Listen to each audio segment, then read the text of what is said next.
mudanças nas leis, nos entendimentos dos tribunais e até a aposentadoria da última ministra do STF que veio da Justiça Trabalhista. O que isso significa para os trabalhadores do nosso país? Vamos falar aqui com um especialista.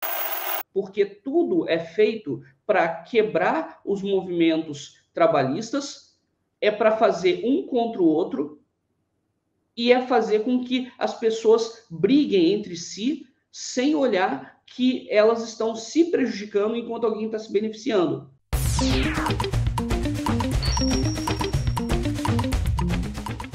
Está aqui o Bruno Silvestre, lá do canal Cidadão Silvestre, e ele pediu para conversar aqui com a gente vai dar esse espaço para ele para falar sobre essa questão do direito trabalhista, né, que tem sofrido aí uma série de ataques, e daí me corrija se eu estiver errada, Bruno, que começaram lá no... Acho que a gente pode marcar o começo dessa conversa com o governo Temer, né, que teve lá a reforma trabalhista, a lei da terceirização, e também a gente tem aí a questão da ministra Rosa Weber, que veio do Tribunal Superior do Trabalho, é isso? TST, Exatamente, Tribunal Superior TST. do Trabalho, que vai se aposentar esse ano. A gente até estava comentando isso aqui numa outra live, que o pedido de vista lá do André Mendonça pode tirar a chance dela votar no marco temporal justamente por causa da aposentadoria dela que vai acontecer. Mas, enfim, conta pra gente, eu vou passar a palavra para você. Conta pra gente, o que isso significa para a justiça trabalhista? Bom, vamos lá. Primeiro, muito obrigado, Sofia, pessoal do Meteoro, muito obrigado pela oportunidade de estar aqui com vocês, né? Eu sou um advogado que eu atuo há mais ou menos 16, 17 anos na Justiça do Trabalho, nas Cortes Superiores, né? No Supremo Tribunal Federal, no TST, no STJ, que são as Cortes Superiores no Brasil. E o que acontece? Em relação ao Supremo Tribunal Federal, a gente tem que entender que quando você coloca algum ministro lá, esse ministro ele vai lidar com questões de todas as ordens: tributária, civil, constitucional abrangente, trabalhista. Por quê? Porque as matérias constitucionais, elas são de todas essas amplitudes. Então, quando a gente fala, por exemplo, no direito à aposentadoria, a gente está falando de direito previdenciário, direito trabalhista e o direito constitucional que está lá na Constituição, a garantia para você se aposentar. Então, o que acontece? Hoje, nós temos uma composição no Supremo Tribunal Federal que é uma composição, ao meu ver, que não abarca todas as áreas. Como assim? Antes do ministro Marco Aurélio Mello se aposentar, nós tínhamos 2 ministros que eram especialistas nessa área do direito do trabalho. O ministro Marco Aurélio saiu do TST, foi indicado pelo Fernando Collor de Mello. Ministra Rosa Weber foi indicação da Dilma e veio do TST, ou seja, veio de um tribunal superior para outro tribunal superior, ou seja, veio com uma bagagem, com uma história, com uma tradição de conhecimento e profundo conhecimento das demandas trabalhistas. A justiça do trabalho, inclusive, ela é conhecida como uma justiça especializada, justamente porque todas as questões, seja sindical, seja direito à greve, seja direito à hora extra ou qualquer outra questão, tudo isso vai para a área do trabalho. Um juiz ou um advogado que atua num tribunal de justiça não está vinculado necessariamente a essas matérias. Por quê? Porque essas matérias elas são ligadas ao Tribunal Regional do Trabalho, salvo algumas questões de acidente ou de questão previdenciária específica de auxílio-doença, só em casos específicos assim, acaba indo para a justiça comum. Só que todas as outras matérias, elas são provenientes da Justiça do Trabalho. E agora a ministra Rosa Weber se aposentando, a gente só vai ter uma mulher no tribunal, no Supremo Tribunal Federal como um todo, e nós não teremos Carmen ninguém... Lúcia, né? Exatamente, ministra Carmen Lúcia. A única mulher será a ministra Carmen Lúcia, que, por sorte, né, ela só vai se aposentar daqui a uns 8, 9 anos. Ela não vai se aposentar agora. Então, continuaremos tendo uma mulher lá. O problema é que falta mais gente, seja, obviamente, mais mulheres, é claro, mas também mais pessoas da área do trabalho, justamente porque nós temos matérias muito relevantes para os trabalhadores que vão ser colocadas lá. Então, para esse início de papo, é importante dizer que é muito importante que essa indicação agora do Zanin já foi feita. O Zanin é um advogado com notório saber jurídico, tem uma reputação ilibada e foi uma indicação do presidente. Ok. Agora, para a indicação de outubro, novembro, porque a ministra Rosa Weber se aposenta em outubro. Em novembro, já seria legal que houvesse uma indicação para não deixar o Supremo muito tempo sem alguém. Então, eu acho que o correto seria você deixar aí passar uns 30 dias e já indicar alguém, justamente para você dar o espaço da aposentadoria e da busca por um nome, ou seja, um respeito à ministra que está se aposentando e uma indicação de uma forma razoavelmente célere para a indicação de um novo. Então, esse é um grande ponto. Seria importante ter alguém da área do trabalho para ser sensível, porque o grande ponto só nos atinge aquilo que nós sentimos. A dor do outro, a gente não sente. Então é importante que alguém que conheça essa justiça esteja lá, porque a corte é a única corte que debate, em última instância, as questões constitucionais. Qualquer decisão constitucional de qualquer outra corte pode ser mudada pelo Supremo Tribunal Federal em termos constitucionais.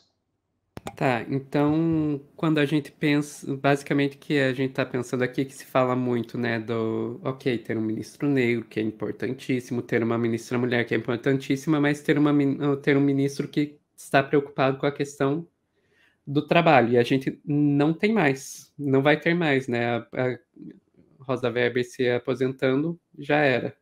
Exatamente, ministra Rosa Weber, respeitadíssima, uma ministra que tem não só um grande know-how na área do direito do trabalho, como também tem se apresentado e se apresentou ao longo dos anos, né, como uma ministra muito técnica, uma ministra que se dedica muito às análises dos processos. Então, a ministra Rosa Weber, ela no Supremo Tribunal Federal, ela tem, como nós dizemos, né, honrado a corte agindo de uma forma muito profissional, muito técnica, e são méritos da atuação dela. Agora é aquela questão, ela saindo, a gente vai ter uma vacância. Aí a gente vai colocar um outro advogado, a gente vai colocar um outro promotor, a gente vai colocar quem ali? Então é importante que essa indicação, ao meu ver, seja da área do trabalho. E aí, fazendo um link com isso, o que eu acho importante a gente falar da justiça do trabalho e que é preocupante? A gente tem que lembrar que as leis trabalhistas, elas vêm sofrendo uma deformidade. Tanto é que eu não chamo de reforma trabalhista, eu chamo de deforma trabalhista. Se você tem uma casa e você quebrou o teu quarto e quebrou a cozinha, você não tem uma casa. Você tem lá uma habitação, mas essa habitação está precária. Você precisa de consertar ela. Então, assim, a lei trabalhista hoje, ela está completamente deformada, porque tudo é feito para quebrar os movimentos trabalhistas, é para fazer um contra o outro, e é fazer com que as pessoas briguem entre si, sem olhar que elas estão se prejudicando enquanto alguém está se beneficiando. Esse é o grande problema. Enquanto a gente tem os trabalhadores, um dizendo que é Bolsonaro, outro dizendo que é Lula e etc., a gente tem duas pessoas que estão se opondo, mas às vezes sem ambas entenderem que a legislação que elas estão submetidas é a mesma. Então, saber que a gente não vai ter destruição da lei trabalhista, como teve com o Bolsonaro, mas também é cobrar o governo atual por melhorias. Porque o governo Lula, ele é um governo que só de você olhar os ministros, você já vê a competência intelectual, a competência profissional de cada um que está ali. Porque também eu abro um parênteses aqui para dizer que você tem duas formas de você ser uma pessoa que é um sujeito, uma autoridade, por assim dizer, seja pelo estudo, ou seja, você se dedicando muito, se formando, você tem como ter um profundo conhecimento. Por outro lado, você também pode ser um sujeito pelas suas atitudes como líder comunitário, como alguém que está agindo em prol da sociedade, como alguém que está no movimento sindical. Qualquer pessoa que haja em prol da sociedade e mesmo não tendo um estudo, essa pessoa é um sujeito detentor de conhecimentos e essa pessoa tem que ser valorizada e respeitada. E é por isso que na justiça do trabalho é tão importante ouvir o trabalhador, porque o cara, às vezes, ele está há 30 anos trabalhando na mineração. O pai dele foi minerador, o avô dele foi minerador. E aí o que a gente tem? A gente tem uma pessoa que tem um grande conhecimento sobre a realidade de uma mina. Então, essa pessoa, ela é a melhor pessoa para falar se algo vai acontecer. Inclusive, abrir um parênteses também nesse sentido. Mariana e Brumadinho só aconteceu porque os trabalhadores não foram respeitados, não foram ouvidos, porque já se sabia do que ia acontecer. Só que a empresa escolheu não se atentar aos avisos e aos alertas. Então, existe uma questão de legislação que a gente vem perdendo cada vez mais e os movimentos trabalhistas vêm se perdendo. Enquanto tem gente chamando o Bolsonaro de mito, o cara está tirando direito trabalhista. E isso é uma situação muito grave. E aí a gente chega, Sofia, para uma situação que é a grande questão que eu quero trazer para vocês. Se vocês olharem a imagem, planada dos ministérios, você tem o prédio grande, que ele é vertical, a cúpula para cima e a cúpula para baixo. Então, porque o que acontece? Eu quero explicar uma coisa para vocês entenderem uma grande diferença e que aquele monumento, né, ele representa, né, que é o monumento que representa os três poderes. Quando você tem os dois prédios na vertical, você tem o símbolo do executivo. O que o executivo faz? O executivo executa, ele está ali para cumprir as normas, as fundamentações. Quando você tem a cúpula para cima, aquela invertida para cima, né, onde fica a Câmara dos Deputados, ela é a cúpula que representaria o legislativo. Como assim? As ideias estão no ar e elas vão entrando nessa cúpula. E a outra, né, que está aqui à esquerda, ela é o judiciário, representaria uma cúpula fechada, que representa o quê? Ali você vai fazer cumprir as leis. Ali não é um lugar de você fazer projeto de lei. Ali é um lugar de você pegar as leis que foram colocadas ali no legislativo e vão ser analisadas e julgadas no judiciário. O ideal é mostrar justamente que o que acontece? As leis, elas demoram a gerar um impacto na sociedade.